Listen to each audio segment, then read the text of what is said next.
Heyo everybody, Haku here, and I'm going to be reviewing 7 anime that I watched recently, and I'll let you know that recently is a little bit of a load-bearing term here. It's been a couple months for some of these towards the beginning, but the good news is that I've already watched 7 more anime after this, so next week I'll review the next 7, or maybe, if I get some free time tomorrow or the next day, I might be like, I have nothing else to do, and I can get work done on those and, maybe post it even sooner, but gonna have 7 more next week, and then maybe for the next 3 weeks after that, if I can, I would like to do 7 more for the next 3 weeks. Then I'll be all cleared out of the stuff that I wanted to watch before I start watching 2023 stuff, and I can start watching and reviewing 2023 stuff. So I've decided instead of doing individual reviews, I'm gonna, take a page out of the playbook of some channels I've seen that do this with video games, some people that do this with various other things, and sort of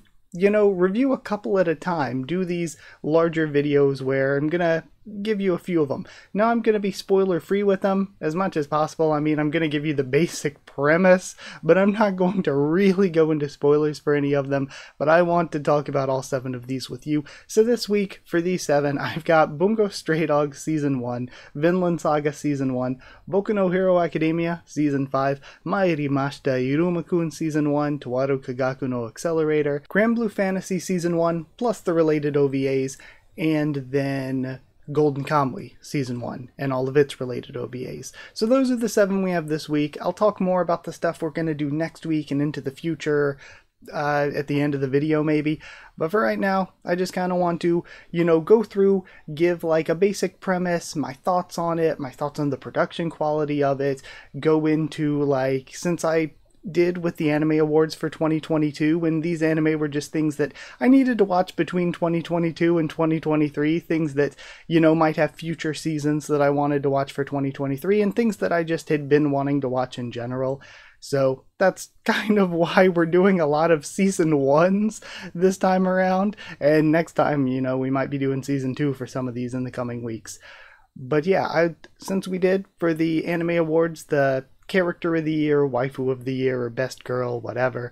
It's gender inclusive. Best Girl can definitely be a guy, and Relationship of the Year. Since we're doing that for each anime I review, I kind of was doing it with the individual reviews. I'm going to give you my favorite character, my favorite, best girl, whatever, and my favorite relationship going through each of them. So either way, with the intro aside, let's start talking about these. First on the list is Bungou Stray Dogs, and I did take some notes and I'm going to be kind of referring to them a little bit here. So Bungou Stray Dogs Season 1 is based on a manga. It's done by Bones as the studio, and it's about Atsushi, who's a were-tiger, which let me just tell you, as a shonen, I guess it's shonen. As a shonen protagonist, I feel like the were-tiger ability is actually fairly unique. I like that. He joins the armed detective agency where all the characters in this shonen are based on authors with powers that are vaguely based on the work of said authors.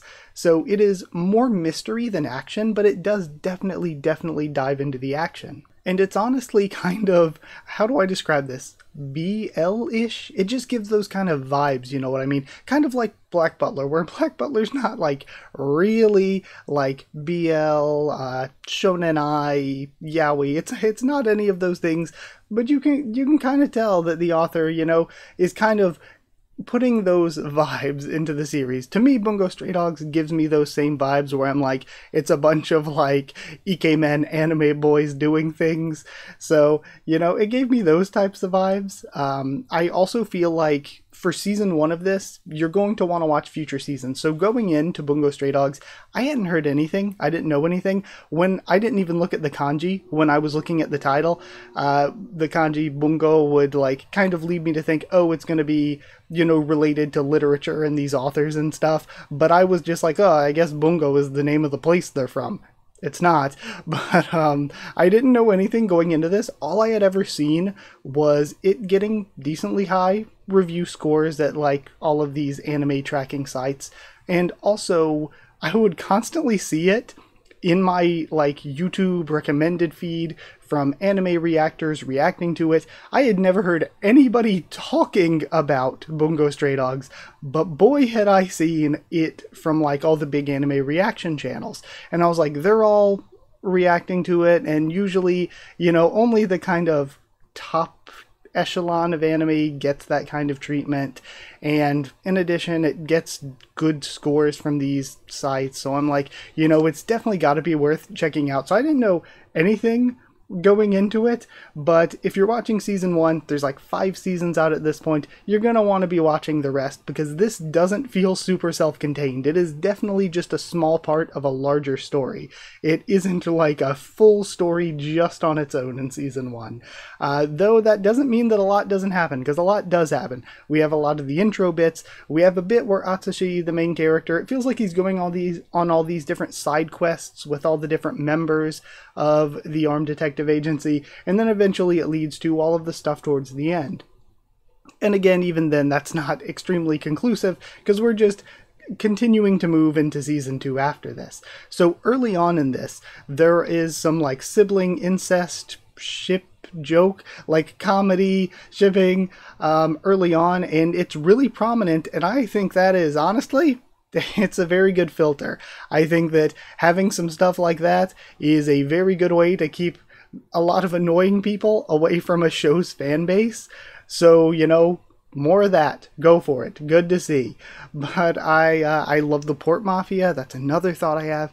I really like the Port Mafia. I love that their name is just the Port Mafia. It's like there's always these complex anime group names, and then it's just like these guys, they're a mafia and they operate in a port or from a port. They're the Port Mafia. I love it. Also, they feel like, from what we've seen so far, to me, they give me very anti-hero kind of vibes. I really like them so far. The characters and their relationships definitely, to me, were the highlight for Bungou Stray Dogs.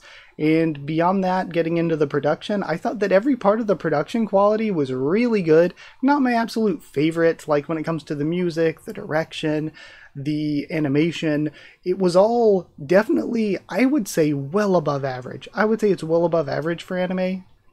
Like, especially like the direction specifically, but it's not like my favorite ever. Just know that when you go into it, it's very good. Then from there we can get into my favorite character, waifu, and relationship. When it comes to my favorite character, I would say Higichi Ichiyo. I mean, she wasn't the like most prominent character or anything, but I really loved the character journey from like early on in the season toward later in the season. I liked Ichiyo a lot and getting to learn more about her. But I also think that Yosano Akiko, I think Akiko is another good example where I loved her power and how it works into her personality, and we get to see that developed and fleshed out a little bit more when, you know, she's more around the main character. I actually really liked her. When it comes to waifu and stuff like this, when you're talking about, oh, I want this character to beat this character in a fight, or I think this character is a good waifu or husbando or whatever, it's kind of weird since they're based off of like real people, like real authors and stuff, but hey, if the author can do it, so can we, I guess. I'd say Lucy Maud Montgomery is best girl. It's a very rare case of, you know, anime girl, anime waifu with braces. You know, I like when there's a character design that has something a little bit different going on, something a little out of the norm for anime characters. But if I were Junichiro, then, you know, Naomi, it's like very clearly, very obvious. So best relationship, do I say Naomi Junichiro just because it's like, you know, that's funny, that's there. Also, I've seen the theories that Naomi is created just as a part of Junichiro's power, and if they have a reveal of that, I think it's kind of BS, because we see her operating independently of him, doing things outside of where he is. So I don't like that theory. I don't like that idea, just because it would kind of contradict some of the things we saw. I don't think it would be the most tightly written. But, you know, do I say that is my favorite relationship? There's kind of 3 that are up there for me. Dazai and Chuya, I think. We barely saw anything. We saw like next to nothing. I've been holding off on watching season 2 until I get to review this, but what little we saw of Dazai and Chuya, I thought was like really good relationship stuff, and I really want to see more of the 2 of them. And then Atsushi and Kenji. So when Atsushi was going around, you know, doing his little side quests with all the different members of the Armed Detective Agency, I really felt like his relationship with Kenji, out of all of them, was the most fun to me, was the most good to me. So You know, those are my thoughts. Bungou Stray Dogs. Let's go ahead and start talking about Vinland Saga. So let's start talking about Vinland Saga. Season 1, you know, it's based on a manga. It's by Wit Studio. It's a historical fiction focusing on the, you know, fictionalized tale of the life of Thorfinn from his childhood. I think the pacing here is incredible. I think the action is good, but it's even better at its character drama. I think the character drama is even better than the action, and the action's good. I would love more historical series that operate at this level when it comes to the pacing, when it comes to the writing, when it comes to the production quality. I would love more historical series that are treated the way that this is, that tell their story the way that this does. The plot's handling of the historical setting and the historical, again, even though a lot of it's fictionalized, the historical things that happen, I think the plot's handling of it is so good. When it comes to the production, once again, I think every single part of the production of Vinland Saga, again, direction, music, animation, it's all incredibly good. It's so good. The openings and the endings are really amazing, some of the best, even though not really the first ending, but the second ending and both of the openings are mostly reused animation. And I think I said this back when I did the 2022 opening of the year top 10. I talked about how it was, which anime was it? Tip of my brain, it was Arknights. Arknights, Prelude to Dawn, its opening was mostly reused animation, yet it was one of the best openings of the year. It was so good. When you pair it with good direction and a good song, you get an incredible opening, even if it's reused animation. And here we get that for both of the openings here. Both of these openings are mostly reused animation, and they're paired with great songs. They're directed well. I'm not as big a fan of Dark Crow by Man with a Mission, personally, but Mokanjo is one of the best anime opening songs ever, probably. It's so freaking good, and though I think the song is kind of better than the visuals, to be honest, it ends up being a really, really, really, really great opening. Now, when it comes to my favorite character, waifu relationship, my favorite character, if I have to be like real, if I have to give a real serious answer, it's Ocelot. It's an easy answer. I feel like that is the most common answer by far, probably. I'm not breaking the wheel here, but I also really liked Willibald. I think that Willibald is the less serious answer for me. When it comes to waifu, there's not really a lot of options. I would say Anne, I guess. Ilva's not bad, but they're kind of the only options, really. And when it comes to relationship, again, it's an easy Ocelot and Thorfinn for me. That is very much the sort of easy answer. Again, I could see you having, like, if you said Thorfinn and Thorkel, maybe. If you like that relationship, I could see definitely some others that are worth talking about, but to me, Ocelot and Thorfinn is just easily the best relationship. So I am excited, once I get to 2023 stuff, to be able to watch Season 2. Next up, we have Season 5 of Boku no Hero Academia, or My Hero Academia, and this is honestly probably going to be my only negative review of the bunch. It's based on a manga. It's by Bones as the studio. Bones once again coming in, also did Bungou Stray Dogs. It was kind of a disaster. It was pretty bad. If you're an anime only, it wasn't even that bad. It might have been kind of just okay compared to past seasons, but as somebody who's read the manga, it butchers some of the manga's best content. It does have to clean up a lot of Season 4's messy ending because Season 4 restructured things, rushed a lot of things that are some of my favorite, some of the most impactful to me things in the manga. Season 4's ending kind of messes around with, and I don't like that. So it starts out having to fix that. Then it goes into the joint training arc, which I always thought that the anime was going to like. It's always not going to be at its best when we have the joint training arc, because I wouldn't call that a bad arc, but from the manga, that is definitely for sure the most, not the least good arc, definitely from the manga. So it isn't the worst thing ever, but it is the least good arc, so, you know, I always knew that it wasn't going to have the best time when the anime gets to that, but to their credit, they did a really good job with it. They made the joint training arc pretty solid. I think that the main problems with the joint training arc are just in the writing, and there's not really much the anime can do to help that. From there, though, for the second core, you're going to get into the Endeavor Agency arc and the My Villain Academia arc. And what they did here is, in order to facilitate the movie release and sort of advertise for the movie release, they flipped the two arcs, which is awful. The My Villain Academia arc is set to build up the villains and build up the threat posed to hero society and make you think, oh my god, what are they going to do about this? And then the Endeavor Agency arc is meant to, you know, sort of build some of the intrigue of feeding a little bit of the information about that arc to the heroes, and then having the heroes get stronger, and we're starting to see, okay, this is the path forward for the heroes. But when you flip those two arcs, it completely messes things up, because we're having important things from the Villain Academia arc spoiled before they even happen in the anime, in the Endeavor Agency arc. So it takes so much of the bite, so much of the presence out of the Villain Academia arc, while also just taking a lot of the gravitas and the weight and the tension that you're feeling when watching the Endeavor Agency arc out of it. So again, you kind of screw up both arcs by flipping them. And even then, the animation, the production quality is mid, so it takes something that's incredible in the manga. Both of those arcs are two of the best arcs in the manga, and it just butchers them. They don't look good, and putting them out of order really screws them up. When it comes to the production quality, the direction here, you know, even if you take out the decision to swap arcs, the direction is not very good. My Hero Academia has this problem of treating itself as baby's first anime, which is, you know, not exactly how the manga presents itself, of course, but in addition to that, it's like, we aren't three. We aren't complete idiots. Like, the way it treats itself is not great in the anime, and it's like, a lot of people's first anime are things like Dragon Ball or Naruto or One Piece, and these anime don't treat their audiences like idiots, so why does the anime for Hero Academia so often treat us like that?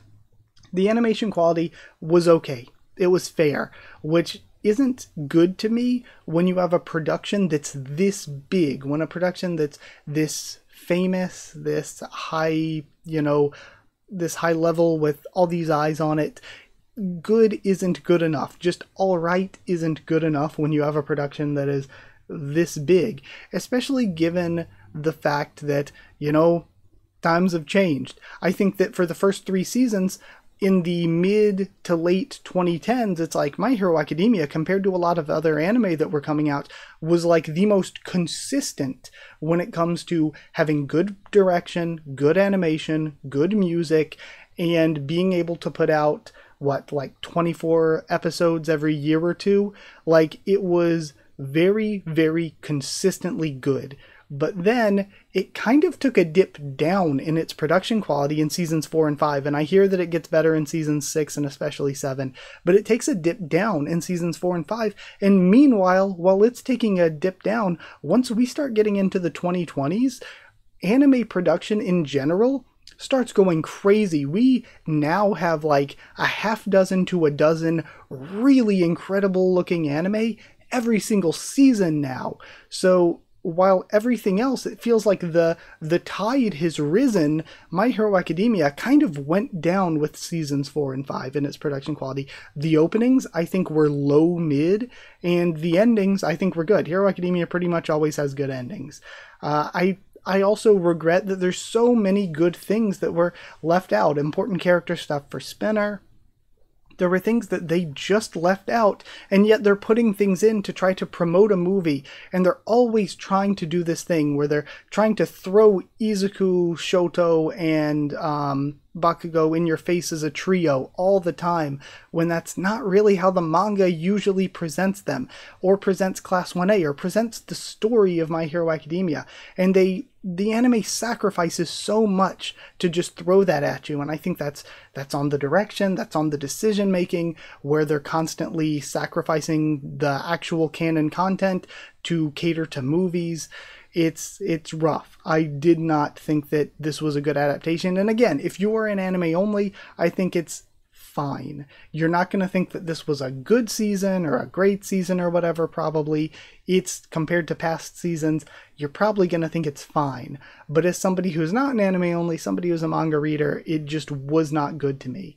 So yeah, let's get into the whole CWR thing. So character waifu relationship. Character, easy Endeavor. Endeavor is probably my favorite overall character. I think in this season specifically, was his presence and was his writing kind of a step down from the manga? Yeah, but he was still the best character despite that. When it comes to waifu, like, my overall top best girl hasn't really changed much for Hero Academia. For me, when it comes to waifu, my top 5 are kind of like Mandalay, or what is it, Shinosaki, or no, Shino Sosaki? Mandalay, kind of best girl, and then Izuku's mom, Wood. Beyond that, Miruko, obviously. Then probably the other 2 female members of the Pussycats with Pixie Bob and Ragdoll. I think that's probably my, like, always top 5, really. But outside of them, if we're talking characters that really only kind of showed up in Season 5, or really only started having prominence in Season 5, I would give it to Tokage Setsuna, who I also really like. I don't know, I still don't really like the color scheme being like blue, purple, whatever. I kind of like the idea of her hero costume as green more, like a lot of the original fan colorations were. But Tokage Setsuna, kind of best girl when it's kind of specifically looking at this season outside of my typical top 5. But then relationship, Twice in Toga, I guess. I mean, Twice in Toga, Shigaraki Spinner, even though Shigaraki's story got, like, Shigaraki could have been my favorite character from this season, but they really, didn't do him justice. They didn't do a great job because of the stuff left out. Same with Spinner having stuff left out, so Shigaraki Spinner is probably not my favorite relationship when it comes to the anime. I guess I would probably say Twice in Toga, even though, again, Twice in Toga, that stuff is probably better in the manga. Still, best, like, much like Endeavor, best for this season. Then we've got season 1 of Mairimashita Iruma-kun, and I'm gonna go ahead and warn you, you're probably gonna hear me say fun a lot during this one because it's such a fun anime. It's based on a manga, it's adapted by Bandai Namco Pictures, and it's a shonen focusing on a human boy who gets adopted by a demon and then goes to school in hell. Mairimashita Iruma-kun, Welcome to Demon School Iruma-kun, I think is the English title. Very straightforward. There's not actually a ton of action. It's mostly comedy, slice of life stuff, character growth stuff that you do see in a lot of your long-running shonens, and it looks simple from the outside. You look at the character designs, it looks kind of retro, kind of simple, but it's so, like, once you watch it, once you get into it, one of the big reasons I want it, like, I love long-running shonen, but also just, I love long-running shonen, but it got so many, like, weirdly high review scores that I was like, this makes me really interested in checking it out, seeing what's going on here. So I went into it to see how it would be, and it's so good. Like, the animation looks so smooth and fluid, and there's so much going on, and the pacing is so quick, and so many things are happening. Like, you look from the outside, and it's, like, really, really simple, but then you start watching, and it's so good. It's like some of the most fun I've had watching anime from any of these that I've been doing here. I really adore this type of long-running shonen too, where it's not Jump, it's not one of the big, most famous, prominent ones, it's not doing the numbers that, like, Hero Academia or Jujutsu Kaisen or Chainsaw Man or anything like that are doing, but I've always liked that. Like, back when I was first getting into anime, maybe like early 2010s-ish, there was, of course, everybody was watching the big 3. Yeah, but outside of the big 3, you had Soul Eater, that was so fun. You had, I know it's also Jump, but you had Gotta Kill Hitman Reborn. You had things like D. Gray Man, I think, might also be Jump. I never really watched D. Gray Man, so that's probably not a good example. You have Fairy Tail. Fairy Tail's a big one. And this feels kind of like that, where it's not one of the big name brand shonen, so to speak, but it's just so fun. I love long-running shonen like this. It's extremely fun. It subverted a lot of the expectations I had for it, and one thing that I'll say going into it, it is so easy to watch. It is a very easy watch. I think the world that it's set in is very fun, very good. I think all of that is great. I love all the little sort of puns they have, and the demon world, like sort of quirks going on. I really, really like that. I think it has very good visuals. I really love the opening and ending. I think, again, you're going to hear me say fun a lot. They're very fun. I love the variety in the character design. The character designs, to me, even though they feel very anime. They feel very Western idea of anime. They feel very retro. I really love them still. And getting into character waifu relationship, I think I would say that my favorite character is Valak Clara. I think Clara is my favorite character. Clara is so fun. Again, she goes a little outside of what I was expecting. I mean, she is the like crazy quirky girl and kind of female lead, but she's like quirky and different in like such a fun way that you really don't always see from the main female lead, and I think it's a really good thing. And again, I think people could have arguments against me even calling her the main female lead, because you might say that that's what was her name, Amari, you might say that she is, but I loved Clara. I think Clara is probably my favorite. Or speaking of like subverting my expectations, Azazel Henry. Henry was nothing like what I expected his character to be in like the best way possible. I freaking love Henry. When it comes to waifu, I'm probably going to put my waifu choices up on the screen when I'm talking about them. Ex-Elizabetta, I think, is probably best girl. I mean, probably easy. Or Stola Suzy, Stola Sensei. Hoi! I freaking loved her. She was adorable too. So either Ex-Elizabetta or Stola Suzy is best girl.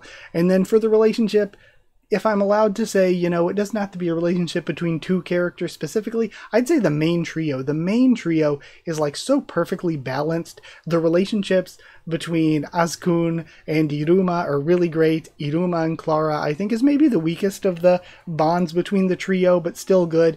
And then Clara and Azkun, Asmodeus, are like really good too.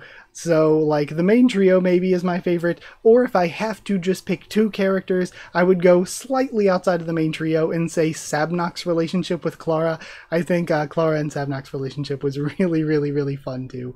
So if you're, again, I said it a lot, if you're wanting a fun, easy to watch anime, this is one I 1,000,000% want to recommend to people. Go watch Mairimashita Iruma-kun. And again, I can't wait. I get to watch season 2 after this now that I've reviewed it, and then I think I get season 3 for my 2023 stuff. Next is Toaru Kagaku no Accelerator, based on a manga done by JC Staff and ACGT, which when I was looking at the studios for these, I was like, doesn't sound familiar to me. They have done a lot of high-profile anime and a lot of anime. They've been around for a while, but I just didn't recognize them.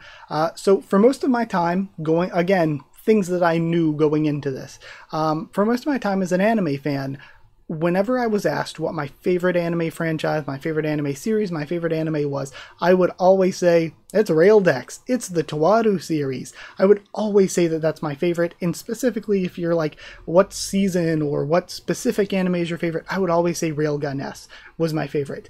But then, you know, we were getting these things, you know, 2007, 2009 might have been a little bit before my time when it came to watching anime, but you had Index 1, you had Railgun, then you had Index 2 in 2011, 2013 you got Railgun S. It was basically like, you know, a really good anime every 2 years, and then we had kind of that big break. In hindsight, thinking about how long games and anime take to come out these days, it's not that long a break, but you know, back when you're in school and stuff, a few months feels like a long time, especially the wait between when we got Railgun S and when we got Index 3. It was like such a crazy wait, and then when we got Index 3, they kind of butchered it. They, like, it still looked good, it was still alright as an anime, I reviewed it weekly, but it's just kind of disappointing for how much I loved the franchise to see them take what should have been some really incredible content from the light novels, and they kind of butchered it a bit. So Index 3 really killed my hype, especially coming after such a long wait. And then we got this. I tried to review it when it was coming out weekly at the time, I didn't have time to finish it, so I finally watched and finished it here, and this was way better. This brought me back to the franchise a bit. I really do want to watch Railgun T at some point. I don't know when I'll have time. Maybe between 2023 and 2024 stuff I'll watch Railgun T. But yeah, this brought me back a bit. I think the new characters that it introduces are really good. I think that Anti-Skill, which is kind of a faction that isn't used a lot, to me in the main index or even in Railgun, was used well here. It was nice to see some Anti-Skill stuff used in the story. I think the production quality could be better. It's really not the best, but it's solid. I think it was good for 2019, but again, times have changed, old man. It's not the same. Good and solid in 2019 now is still good and solid, but it's different because we get so many incredible looking anime these days. So a bit of a short review.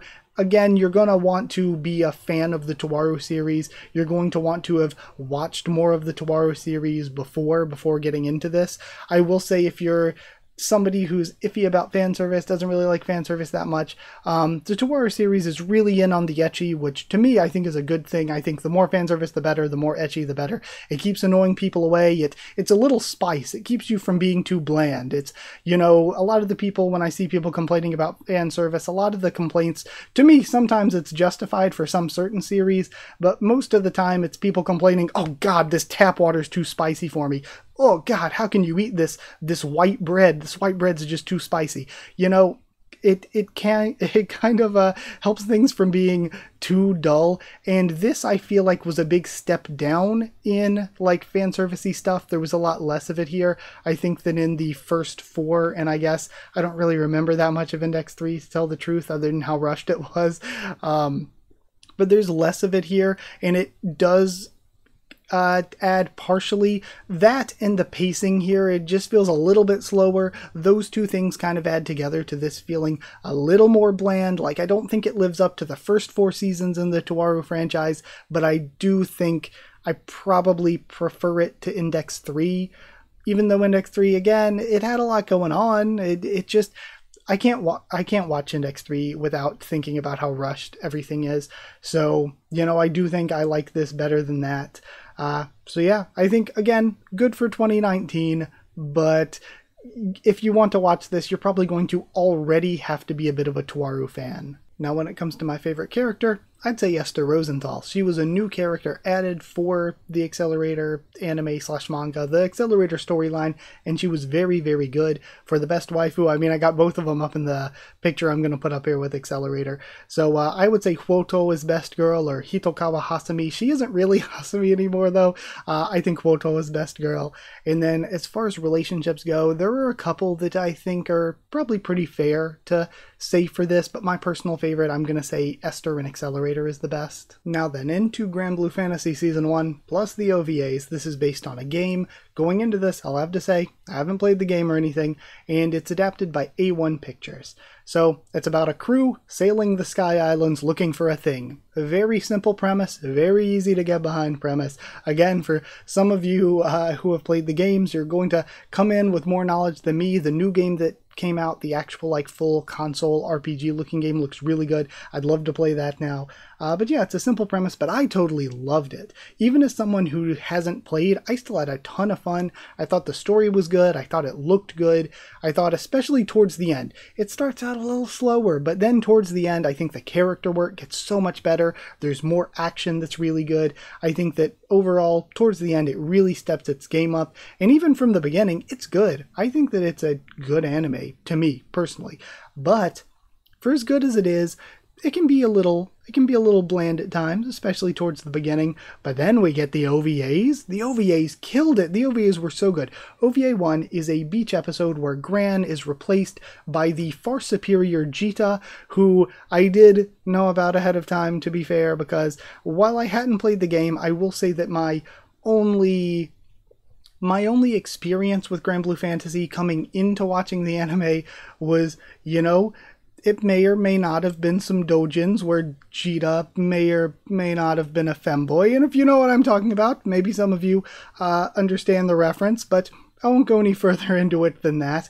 But that's my only sort of knowledge of Granblue Fantasy coming into this. OVA 2 is kind of the same thing, only instead of a beach episode, it's a Halloween-themed episode. And I will say, after seeing the OVAs and after watching this anime, it really made me, you know, I didn't play the game because I'm not as into the mobile game kind of thing that it has going on, but I went through, I read like all the character profiles, all the scenes from the, I really just scoured the wikis and everything, reading everything.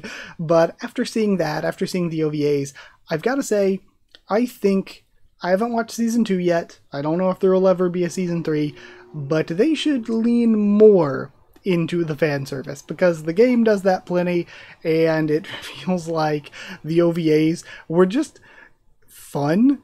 Like, as fun and exciting as the main series was, the OVAs just felt so refreshing. They felt so much more fun, so much more exciting. So I just say, lean into it. Just lean into the fun. And especially if it continues, of course, I still need to watch season 2. I hope they lean more into the stuff towards the end of season 1, where it felt like we were getting some really good action stuff, but not just really good action stuff. I feel like the character stuff had gotten a lot less generic, and, you know, it really stepped up towards the end. So I'm excited to see season 2, how it, you know, compares to season 1. I think it's a completely different studio for season 2, and I'm also interested to see, you know, I mean, it's a pretty popular property. Even pretty popular games like this don't always get anime adaptations, though, so I will be interested to see if we do ever get a season 3. And the production, I forgot to mention, but I mean, it's like, you know, it's good looking, it's good sounding, the direction's good, the pacing's good, there's nothing really huge to say about it to me. I love the art style, I just thought everything was good. As far as characters go, for most of the season, I feel like Catalina was my favorite character, but then again, talking about the character work, towards the end, I think that Luria had become a really, really good character, and potentially my favorite. I think that Gran as well, even though, again, he's a little bit of a blandman, he's a little bit of a boring self-insert for the player. Even then, I think that Gran was somebody as a character who kind of got a lot better towards the end. The stuff with Gran and Luria towards the end I thought was just really good. When it comes to waifus, well, forgive me, but Sierra Kart, I want to invent the half-Harvin.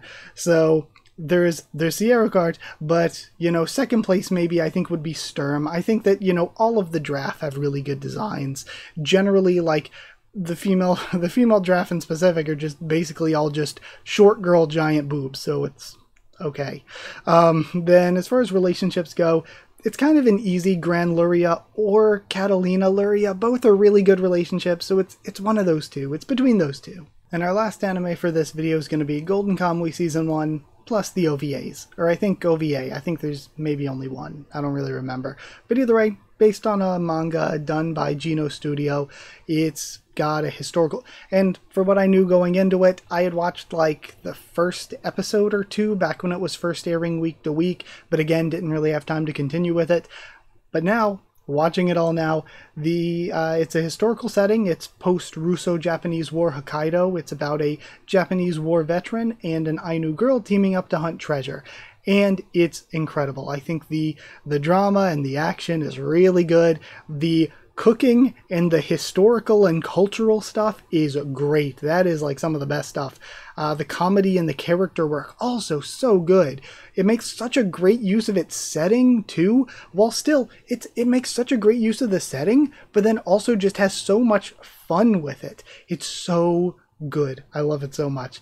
It like uses it as a background to tell a good main plot, have good characters, have fun with it. It's just great in every way. The production quality is really good too. There's the episode 1 CGI bear that I didn't even want to talk about. That's a filter for people, I guess.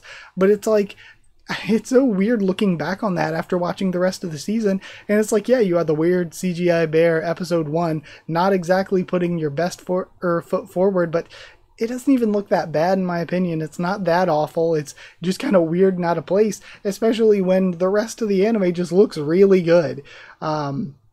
I also enjoy the style. I think the style is very good. I think the opening and ending are some of the top tier of all time for me. The opening and ending for Season 1 of Golden Kamuy are both absolutely incredible. I think the pacing for this, much like a lot of these others that I've reviewed here, is incredibly good. I think the pacing just feels like there's always something going on, and what's going on is good.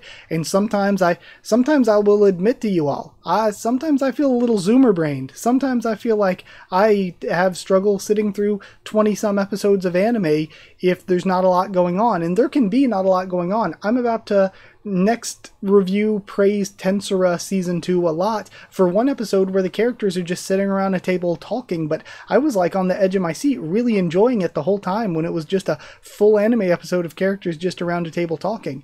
So it's not like I don't like smarter, slower things, but it's more that sometimes anime can be unnecessarily dragged out. It doesn't need to be just thing happening for me, but, you know, you don't want to be so slow in plotting that you're losing my attention. And I think the pacing for like pretty much all of these has been pretty great. I think if anything, the weakest of these was probably Accelerator, but the pacing for most of these was very good, and Golden Kamuy some of the best among them. I would say going back to Iruma-kun, that is potentially the best. Oh boy, Iruma-kun just felt like there was always really fun stuff going on. But yeah, I enjoyed literally everything about Golden Kamuy, and I get to watch seasons 2 and 3 now, and I'll be reviewing those in the next couple of weeks. And then 2023, I think I get it season 4. So lastly, my favorite character is Ashirpa, but there's so many great characters that it's not like she blows them out of the water, because Sugimoto is great, all the rest of the characters are great. Pretty much all of them are amazing. Ashirpa is just my personal favorite. Best waifu, I feel like there isn't much competition. It's Inkarmat, definitely by a mile. So good. Best waifu for a long shot. And then relationship, again, there are a lot of great characters, but the best relationship to me is easily Ashirpa and Sugimoto. So yeah. With all that aside, I guess we've busted through all 7 of these. Now, before I end this video, I hope you did enjoy it, but I'll talk about the 7 that I've already finished that I can review next week, and then I'll talk about what I'm still going to watch and review before I do 2023. So I'm going to use the rest of this video as a little bit of a update on things coming next week and in the future. So I'm hoping, I've already watched 7 anime, I just got to take notes on them, and if I can take notes and record tomorrow, maybe that video will be early. But you will get 7 more reviews in another video soon, and those 7 will be, let me flip over so I can show it on screen. Okay, now that it's on screen, the next 7 I'm going to review next time around are going to be Kuma Kuma Kuma Bear Season 1, Bleach 1000 Year Blood War Part 1, Bofuri Season 1, Mushoku Tensei Season 1 Part 1, Konosuba Season 1 plus the related OVA, Uma Musume, I'm going to do BNW no Chikai along with the first anniversary special. Isn't really going to be much of a review, it's only like a 6-minute video. So Uma Musume, BNW no Chikai, and Tensei Shitara Slime Dataken Season 2. And then I've already got Saihate no Paladin finished to do for the week after next, when I review 7 more, hopefully. Because again, if I do 7, 7, and 7 for the next 3 weeks after I do these 2, then I can just finally get to watching 2023 stuff. And also, in addition to that, when it comes to anime stuff, I am going to probably, I've like asked and people said, yeah, it might be copyright issues on YouTube if you stream it on YouTube. So I want to stream me watching all of the PVs for all of the 2024 fall anime that are coming out and deciding what I might add to my list of things to watch. So I'll probably stream that on Twitch, and then I'll probably make a new second channel for the first time ever, so I can send my Twitch VODs to, like, just so I can have a channel to send the Twitch VODs to, and then I will maybe edit that down to put on the main channel just the best parts of those reactions. So, you know, I will be doing that as far as anime content goes, but the anime that I still need to watch before I start watching 2023 stuff and reviewing 2023 stuff, let me pull those up. So before I go into 2023, I need to finish Blue Reflection Ray, I need to do Bungou Stray Dogs Season 2 and Season 3 and the movie, which I'm going to count as 3 separate reviews. For Hitori Ayumu, I don't know where to watch it. I think just to be safe, because it says it was released more towards Season 2, but the content it covers is during like Season 3 type stuff. So I might just wait and watch it when I do Season 3, and I'll review Hitori Ayumu along with Season 3. I'll lump that into that review. Movies, I'm going to give their own separate reviews, but OVAs I'm generally going to just review as part of the season they're part of. I'm going to review D4DJ Double Mix along with First Mix, which I'm almost finished with. I got to review Golden Kamuy Season 2 and its related OVAs, Golden Kamuy Season 3, Granblue Fantasy Season 2 and its related OVAs. A lot of these I haven't been able to start watching just because I hadn't reviewed the stuff I'm reviewing this video yet. So once I get to review, once I get to post this review, and actually now that I've recorded this review, I can start watching some of these. But we have Konosuba Season 2 and its related OVA, then the Konosuba movie, got Kyoko Suiri, which I just started, or Inspector, I think a lot of people might know it by the English title, Mairimashita Iruma-kun Season 2, Mao Gakuin, then Mushoku Tensei Season 2, and the related OVA I'm going to lump in with that. Peach Boy Riverside I'm almost finished with. Tacked Up Destiny probably wouldn't take me long to finish if I actually just sat down and watched it.